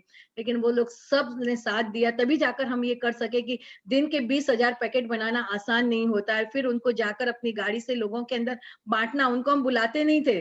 जी, जगह-जगह जी। एरिया हमने स्पॉट कर दिया था और कुछ जैसे कि लोग जा रहे थे, गाँव में जा रहे हैं, तो हमने रास्ते पे जैसे मेन हाईवे पे है, वहाँ हमारे मंदिर था लोढ़ा धाम, उसके बाहर हमने लगा दिए कि जो जाने वाले गाँव की तरफ जा रहे हैं, तो अपना यहाँ से खा के निकलें।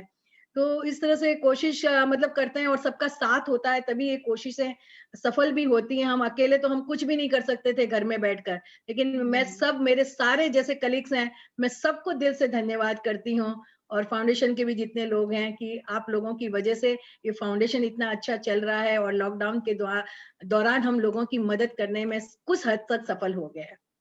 नहीं देखिए, एक तो किसी भी फाउंडेशन का जो लीडर होता है, अगर वो सहृदय है और उसका लीडरशिप बहुत अच्छी है और दिल से काम कर रहा है, सबको लेते हुए, सबका साथ सबका विकास वाली जो कहानी चल रही है, वो जी, सही है कि आपने अपने सहृदयता से, अपनी गुड लीडरशिप से इतने सारे लोगों की मदद की लॉकडाउन पीरियड में।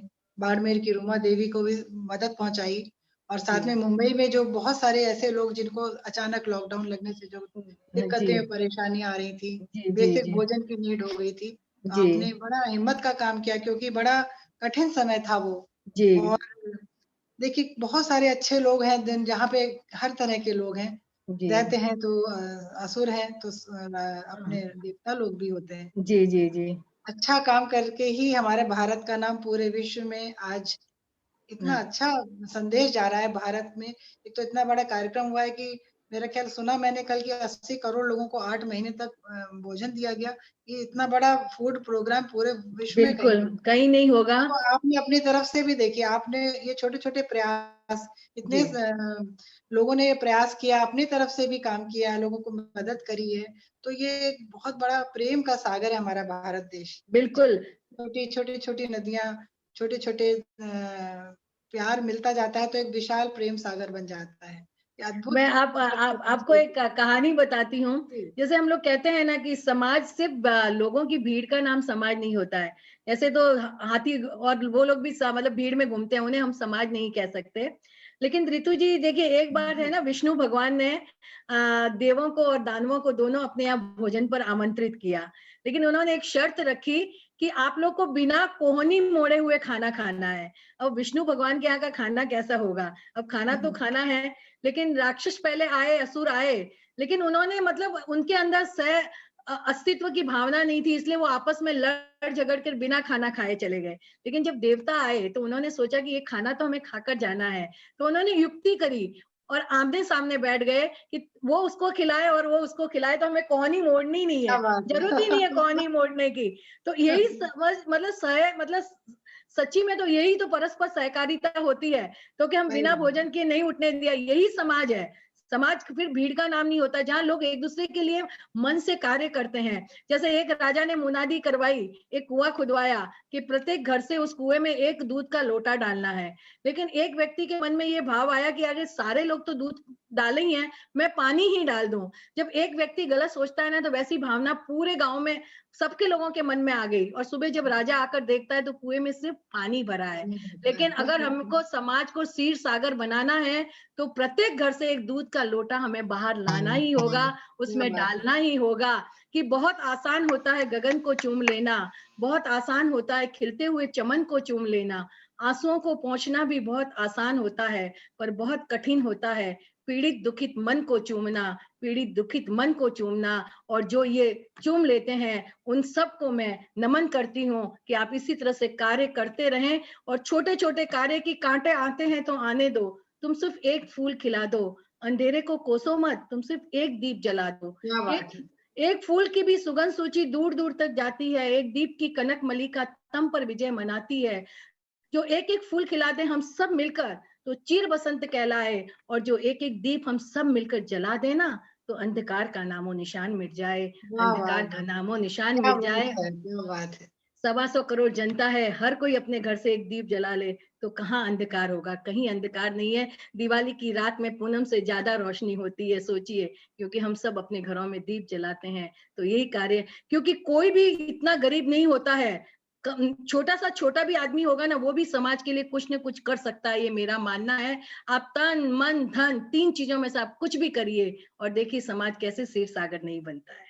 क्या बात है, बहुत ही सुंदर। आज रूबरू होके हमको मंजू जी के साथ बहुत आनंद आ रहा है, सच में बहुत सौभाग्यशाली हैं और गौरवान्वित हैं त्रिवेणी के पटल पर रूबरू कार्यक्रम के अंतर्गत मंजू जी के दिल से बातें निकल रही हैं, दिल से दिल तक जा रही हैं। और आपकी ये जो आपने बताया कि माना अंधेरा बहुत घना है, पर दीप जलाना कहाँ कब मना। मामला है, अटल जी ने बहुत सुंदर बात कही थी। जी, तो हाँ, वो आपने बिल्कुल वही मानवता का दीप जो जलाया है जी और उसका संदेश भी दे रही हैं।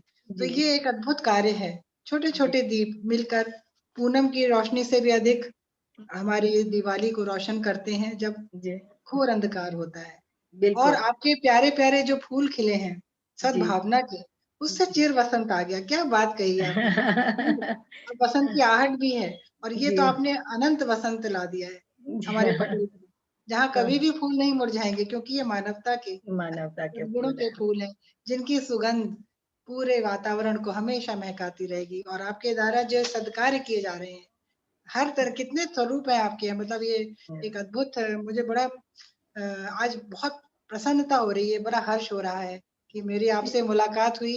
बॉम्बे में मैं रही 3 साल, आपसे 1-2 मुलाकातें मिलाकर हुई थी, नहीं हो सकी। परंतु आपके व्यक्तित्व के बारे में इतने सारे जो सुंदर सुगंधित फूल हैं, आज ही पता चल रहे हैं। हाँ, हाँ। ऋतु जी प्रसन्नता का कहते अनुभव कर हैं, रही हूँ। ऋतु जी कहते हैं कि वेद पढ़ना आसान है, किसी की वेदना पढ़ना आसान नहीं है, और जो क्या किसी बात की है। वेदना पढ़ लेना तो उससे बड़ा कोई वेद नहीं है।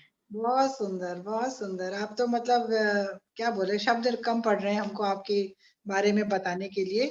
तो एक बात और बताइए जी। कि आपको उत्सव मूर्ति के रूप में भी जाना जाता है, ऐसा मुझे पता चला। क्योंकि आपका जो सौंदर्य है, वो बहुत शालीन है, सभ्य और सुसंस्कृत है और सबसे खास बात क्या है कि माटी की खुशबू से ओतप्रोत है। जी, जी। तो उत्सव मूर्ति, उत्सव मूर्ति और मंगल मूर्ति के शहर में रहती हैं आप? और आपके पतिदेव का भी नाम में शायद मंगल आता है ना?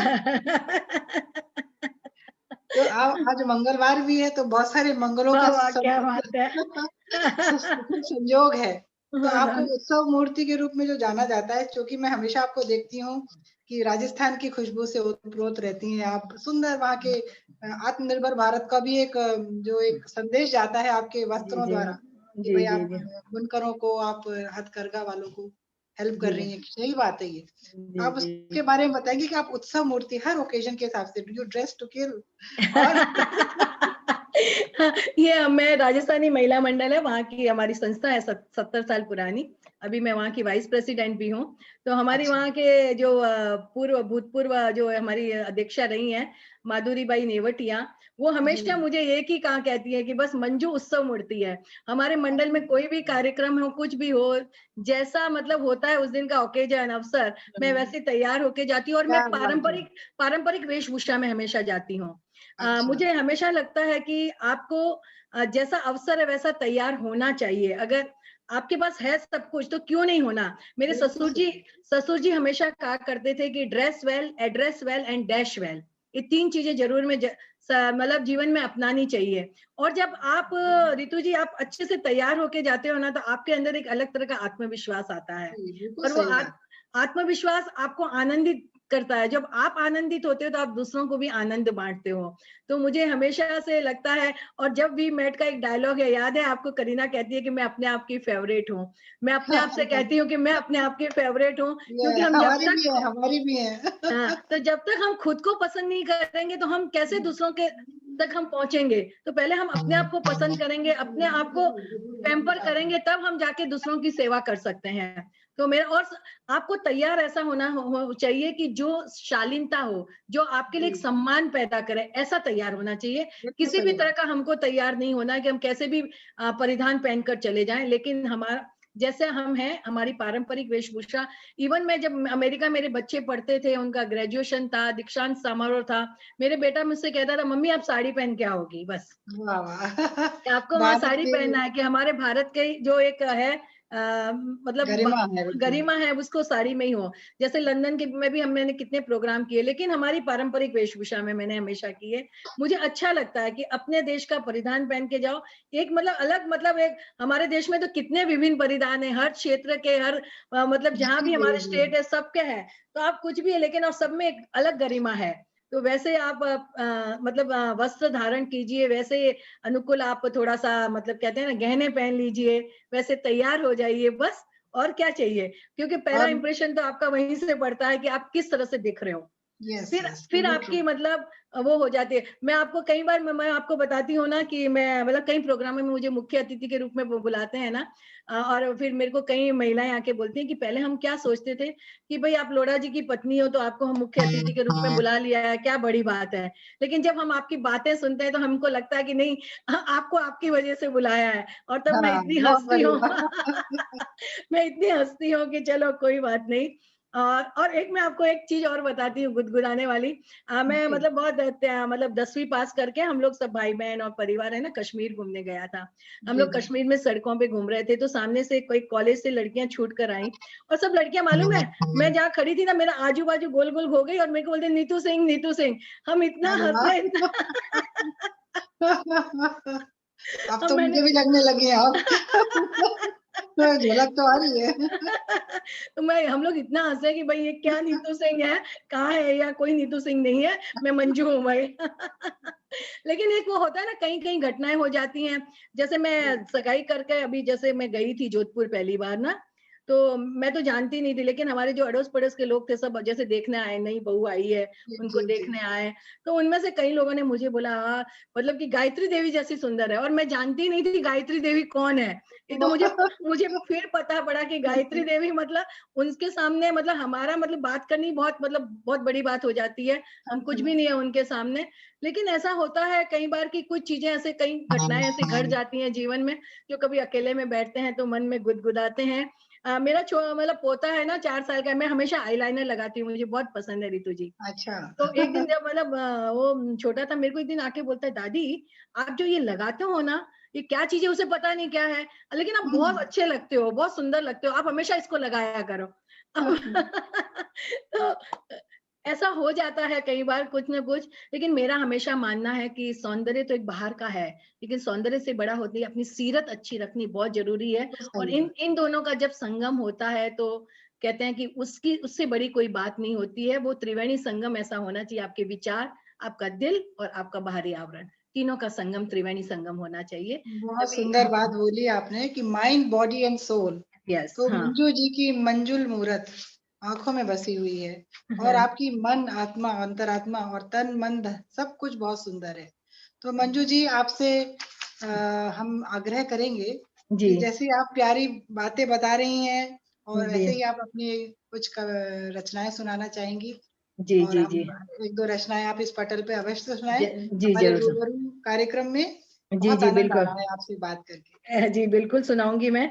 जी सबसे पहले तो मेरे को हमेशा से है ना मेरे गाँव से बहुत प्रेम रहा है मुझे, जी जी। और अच्छा गाँव की हमेशा अक्सर मतलब यादें आती है। वैसे मेरा जन्म तो मुंबई में ही हुआ, लेकिन जो हम अच्छा। लोग गर्मियों की छुट्टियाँ 1 डेढ़ महीना जो गाँव में बिताते थे ना, वो माटी की खुशबू मतलब कभी दिल से जाती ही नहीं है, कि बस एक वो अलग ही आनंद था। तो उस समय एक जैसे मैंने कविता लिखी थी कि वो माँ-बाप की आँखों के हम तारे, वो भाई-बहन का निश्चल प्यार, वो रूठना, वो मनाना, वो छोटे-छोटे घरौंदे बनाना, वो नन्हों को घौंट जमाना, वो एक ही थाली में मिल बाँट कर खाना, न तेरा हाँ। न मेरा सब कुछ अपना। गर्मियों की वो छुट्टियाँ, वो गाँव जाना, वो नानी का घर, वो बड़ा-सा आँगन, वो बरगद की छाँव, वो निम्बोली का झाड़, वो गली-गली घूमना, गुल्ली-डंडा खेलना, प्यास लगने पर बर्फ की आइसक्रीम खाना, सांझ ढले भोजन, लालटेन की रोशनी। हमारे यहाँ गाँव में मतलब लाइट भी नहीं थी, इलेक्ट्रिसिटी नहीं थी। हम लोग अच्छा। लालटेन की रोशनी में ही रहते थे, और हाँ गर्मियों में जी। भी देखिए गर्मी नहीं लगती थी। आज अपन सोचे तो भी वो कल्पना नहीं कर सकते कि ऐसी गर्मी में हम ऐसे ही रहते थे, कि वो सांझ ढले भोजन, लालटेन की रोशनी, मंदिरों की घंटियां, इकट्ठे होना, क्योंकि पूरा कुनबा साथ होता था। इकट्ठे होना, हंसना, हंसाना, शोर मचाना, डांट खाना, आंखों में आंसू लाना और फिर हुल्लड़ मचाना। वो पानी से वो पानी से ठंडा होता हुआ आंगन, वो कतार से लगते हुए बिस्तर, वो नानी को घेरना, वो राजा रानी की कहानियां सुनना, वो क्या परियों बात से है। मिलना। आहा, कितना अपना आत्मिक सुख था। गर्मियों की वे लंबी रातें कितनी छोटी लगती थी। पर रितु जी, अब न नानी है न राजा रानी की कहानी है।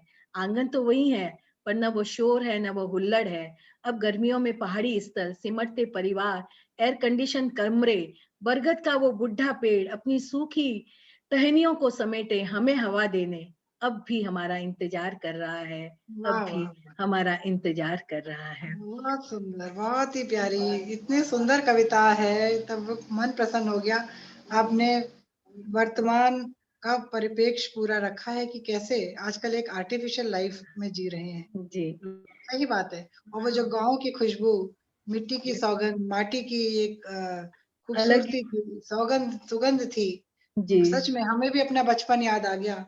जी। जब हम लोग बचपन में जाते थे, सच में कहीं गर्मी लगती ही नहीं थी। मई-जून की हाँ। गर्मी छुट्टियाँ होती थी। नानी-दादी के पास जाते थे और हाँ। आम के पेड़ों पे चढ़ना, वहीं पे बैठ हाँ। के दोपहर भर सब सो जाते थे। सब। हम लोग हाँ। घूमने चले जा रहे हैं। कभी गंगा जी सामने होती थी तो वहाँ नहाने चले जा रहे हैं। कोई डर बराबर। नहीं, कोई वो नहीं। पिकनिक सही। बास्केट लेके निकल गए।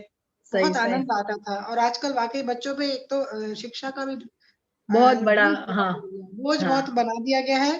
और ऐसा हाँ। भी हम लोगों ने भी बहुत अच्छी शिक्षा प्राप्त की है। जी। जी। लेकिन हम लोग पे हम पे और हमारे माँ-बाप दोनों पे बोझ नहीं कभी रहा। बोझ नहीं था वो, हम लोग जैसे बेफिक्र हाँ, होकर बोझ पढ़ते थे। बे बोझ जो है वो गलत है, उससे भी बच्चे बड़े प्रभावित हो रहे हैं। कोई भी त्योहार के पहले एग्ज़ाम रख दिए जाते हैं, तो बच्चे ढंग से त्योहार पढ़े का नहीं। महत्व नहीं समझ पाते। और हमारा क्या है ना कि हम जो माँ-बाप भी आजकल के हैं ना, बच्चों जी, पे इतना जोर डालते हैं कि हर एक को क्लास में प्रथम आना है। मैं आपको बताऊँ, जब मैं पढ़ने जाती थी ना, एग्ज़ाम के दिनों में इतना मतलब होता था कि मुझे कुछ नहीं आता, सब इतना दिमाग में सब मिक्स हो जाता था। मेरे पापा मुझसे क्या कहते थे, "बेटा कुछ नहीं आता है ना, कुछ मत लिखना। एग्ज़ाम पेपर अटेंड करो, उसके ऊपर अपना नाम लिखकर तुम वापस घर आ जाना। और एक बार जब हम एग्ज़ाम में पेपर में देखेंगे तो हम लिखना शुरू कर देंगे।" लेकिन कभी उन्होंने ये नहीं कहा, नहीं तुमको बिल्कुल अटेंड नहीं करना जी, है। हाँ, उन्होंने कहा नहीं जाओ, सिर्फ अपना नाम लिखकर वापस घर आ जाना। तो हम सही लोग मतलब बात। कितना हल्का रहता था दिमाग। और आजकल बच्चे, तुमको फर्स्ट आना है, तुमको ये भी सीखना है, वो भी सीखना है। मतलब हम खुद बच्चों के मतलब हम लोग उसमें कॉम्पिटिशन में उलझ गए हैं बच्चों के साथ में। बच्चों का हाँ, बचपना समाप्त बचपन नहीं छीन करना रहा है। चाहिए। मैं तो हर एक बहुत बड़ी माँ-बाप चीज़ नहीं, सही बात है ये, बिल्कुल मैं सही हर एक बात। माँ-बाप से कहना चाहती हूँ कि बच्चों को प्रतियोगिता की अंधी दौड़ में बिल्कुल शामिल मत करें। और एक सिर्फ किताबी ज्ञान जीवन का आखिरी ज्ञान नहीं होता है। ज्ञान तो अनुभव से आता है। विवेकानंद जी हमेशा कहा करते थे कि जो क्लास में प्रथम आता है ना, कई बार बच्चा, वो उसके लिए कार्य कर रहा होता है जो कि सबसे पिछली बेंच पे बैठा होता है, क्योंकि उसे ज़िंदगी का अनुभव होता है किताबी ज्ञान के साथ-साथ। बहुत तो बढ़िया, ये सही बहुत बात है, बिल्कुल ज़रूरी है। सही बात है। हाँ। तो आज इस सुंदर ज्ञान की बातों के साथ और गाँव की खुशबू के साथ आप एक कविता और सुनाइए। जी, जी, बिल्कुल। अभी मैंने इन दिनों मैंने है ना बहुत सारी कविताएँ लिखी हैं। अभी नया वर्ष आ रहा था तो मैंने कविता लिखी कि जी। बिल्कुल वैसे नए वर्ष तुम आना जैसे घर में नवजात शिशु आता है। आहाहा! साथ में ढेरों खुशियाँ लाता है, देखकर उसका सलोना मुखड़ा माँ सारी पीड़ा भूल जाती है। तुम भी ऐसे ही आना, बीते वर्ष की सारी कड़वी यादों को भुला देना। जनवरी को मुस्कुराहट से भर देना, फरवरी में वसंत खिला देना, वाह! मार्च को रंग-बिरंगे रंगों से रंग देना, अप्रैल मई की गर्मी की छुट्टियों में बचपन को महका देना, जून जुलाई में बारिश की बूंदों के घुंघरुओं की झंकार से घर आंगन को गूंजा देना, अगस्त सितंबर तुम बनकर डाकिया, पर्वों की बारात संग उमंग आनंद उल्लास का संदेश लेकर आना, अक्टूबर को दियों से जगमगा देना, हर अंधेरे को उजाले से भर देना, नवंबर तुम कुनकुनाती सर्दी के एहसास को लेकर आना, प्रकृति की कृति को ठंडक से भर देना, सांसों को शीत ठंडे महकते पवन से सुवासित कर देना, सारा विषाद भुला देना, पूरे वर्ष का लेखा जोखा लिए दिसंबर तुम फिर आना, खुशियों का मुनाफा भारी है ये बतला देना, कोविड जड़ से मिट गया है, कोरोना का संकट टल गया है, दुनिया फिर एक बार बेखौफ बनकर दौड़ रही है, चारों ओर खुशियां छा रही हैं, हर कानों में ये गुनगुना देना, फिर तुम नए साल के आने की खुशखबरी लाना। दिसंबर जनवरी तुमसे बहुत आशाएं जुड़ी हुई हैं, बस तुम आगे बढ़ने को प्रोत्साहित करते जाना। जैसे उंगली पकड़कर माता पिता बच्चों को चलना सिखा देते हैं, बढ़ती उम्र के साथ उसे दुनिया से कदम मिलाना सिखा देते हैं, देखकर उसकी कामयाबी फूले नहीं समाते हैं, वैसे ही ए नए साल तुम भी सबके ईश्वर रूपी माता पिता बनकर इस सृष्टि के प्रत्येक प्राणी की झोली खुशियों से भर देना। आओ पधारो ए नए साल, तुम्हारे स्वागत में हम आंखें बिछाए बैठे हैं, पलके बिछाए बैठे हैं, पर सुनो, तुम मेहमान बनकर मत आना, बिल्कुल उस नवजात शिशु सा आना, घर का सदस्य बनकर आना और साथ में ढेरों खुशियां लाना, और साथ में ढेरों खुशियां लाना। बहुत सुंदर, आपने तो पूरे साल के कैलेंडर का इतना सुंदर व्याख्यान किया है, बहुत प्यारा, बहुत ही प्यारा। और ये कैलेंडर कविता के रूप में आपके सारे पर्वों को समेट लिया। शिशु की आहट सुनी, बसंत का आगमन सुना, कहीं दीपों की लौ की सुंदर झिलमिलाहट देखी। तो मंजू जी, आप आज हम इस सुंदर कार्यक्रम में जिसका नाम है रूबरू, जी आपका सानिध्य में बहुत ही अच्छा लग रहा है। और ये हमारा त्रिवेणी अंतर्राष्ट्रीय संस्थान का प्रथम कार्यक्रम था जो रूबरू नाम से हमने अभी इसका शुभारंभ किया है। और राजस्थान की मिट्टी की सौंधी खुशबू समेटे जी और मुंबई के सिद्धि विनायक की मंगल मूर्ति का स्वरूप, मंजू स्वरूप आई हुई श्रीमती मंजू लोढ़ा, जो कि लोढ़ा फाउंडेशन की चेयरपर्सन है और एक बहुत ही प्रसिद्ध कवियत्री, समाज सेविका और जाने क्या क्या। बहुत ही मतलब आपके जो एक दिल से जो भावनाएं निकली हैं, सेवा भाव है आप में, आपके साहित्यिक और आपकी बहुत बड़े-बड़े कार्य हैं, सामाजिक कार्य हैं, उत्कृष्ट कार्य हैं, देश के प्रति आपका समर्पण, ये बहुत ही हम सब गौरवान्वित हैं आज आपको इस मंच पर आपके साथ बातचीत करके रूबरू में। और मैं आपका अब बहुत-बहुत धन्यवाद देना चाहूंगी। और मैं चाहूंगी कि एक सेशन आपके साथ पूरा मैं फिर से करूं आपकी कविताओं के रूप में। जरूर तो जरूर, और परमवीर वाली कहानियां हम सुनना चाहेंगे। तो बिल्कुल जब बिल्कुल। कभी एक बार एक और कार्यक्रम हम आयोजित करेंगे तो हम जी आपको सादर निमंत्रित करेंगे, आपका अभिनंदन करेंगे और देश प्रेम के रंगों में परमवीर के कहानियों से पूरे पटल को रंग देंगे। तो मंजू जी, एक बार पुनः बहुत-बहुत आपका धन्यवाद, बहुत-बहुत आभार। मैं और आपका दिल से धन्यवाद करती हूँ जो इस पटल पर आपने मुझे आमंत्रित किया, और मुझे बहुत गौरव महसूस हो रहा है कि मैं आपके इस पटल पर आई। और आपका, रितु जी, आपका धन्यवाद, इंदु जी का धन्यवाद, और आपकी सारी टेक्निकल टीम का भी मैं धन्यवाद करती हूँ, जिनकी वजह से आज हम यहाँ रूबरू हो सके हैं। तो बहुत-बहुत धन्यवाद मंजू जी। और सही में हमारी डॉक्टर इंदु झुनझुनवाला, जी जिन्होंने पूरा टेक्निकल पार्ट इस कार्यक्रम का संभाला है, मैं उनका बहुत-बहुत धन्यवाद देना चाहूंगी। इंदु जी एक बार और पटल पर आ जाएं। इंदु जी, आप एक बार हमारे समक्ष प्रस्तुत हों। हाँ जैसे ईश्वर प्लीज। प्रस्तुत होते हैं, ऐसे इंदु जी, सांझ का समय हो चुका है, अब इंदु जी को प्रकट होना ही चाहिए। होना ही चाहिए। तो इंदु जी, आपने झुनझुनवाला, जब मुझे बुला ही लिया है तो मैं आपको एक चीज और कहना जरूर जी चाहूंगी इंदु जी। स्वागत है इंदु जी, कि आपका धन्यवाद भी आपको है, स्वागत भी सुन है। करके आपको सुन करके जितना अच्छा लगा है, मतलब बयान नहीं कर सकते हैं। जो आपने अपने जो अनुभव बताए हैं, उन अनुभवों से हम गुजरे हैं, इसलिए मैं उस अनुभवों को समझ सकती जी हूँ जी और बहुत बहुत अच्छा लगा है। जी। और आपको बता दूं कि मैं भी जैन हूँ, अच्छा हमारे परिवार से। तो बहुत सारी चीजें जो आपने बताई है ना, बड़ा बड़ा अच्छा लगा है सुन करके, बहुत आनंद आया है। Thank you. और इतना मतलब इतनी देर कहाँ समय चला गया मुझे पता नहीं। मैं आराम से बैठकर इतनी देर आपका प्रोग्राम सुनी हूँ। ये भी अपने आप में ना इतना विशेष हो जाता है ना आपका, ये इतना अच्छे से बातें, जैसे कि बताया रितु प्रिया जी ने, इतना आध्यात्मिक और इतना श्रेष्ठ, और जो एक सबसे बड़ी बात सच्चाई की है, जी जी और वो झलकता है, उसके बोलने की जरूरत नहीं है। जी पद पैसा ये सब कुछ सब बहुत लोगों के पास होता है, लेकिन उसको किस तरह से हमें यूटिलाइज करना है वो आप सिखा सकती हैं। बहुत सुंदर, बहुत बहुत सुंदर। थैंक यू, धन्यवाद, आपका तहे दिल से धन्यवाद सभी का, हृदय बहुत से इंदु आभार। झुनझुनवाला जी के बारे में भी मैं बताना चाहूंगी कि बहुत जी। श्रेष्ठ कवित्री हैं, साहित्यकार हैं, वार्ताकार हैं और अभ्युदय इंटरनेशनल संस्था की संस्थापिका हैं वो। और बहुत लॉकडाउन पीरियड में उनके लगातार सुबह शाम कार्यक्रम चल रहे थे, बहुत व्यस्त रहती हैं और उन्होंने इतने, और एक बड़ी खास बात है, वो मेरी फूल सखी भी हैं क्योंकि उनके भारत के सबसे बड़े ऑर्किड गार्डन आपके ही हैं अरे वाह पौंडीचेरी वाह, में। अरे वाह वाह।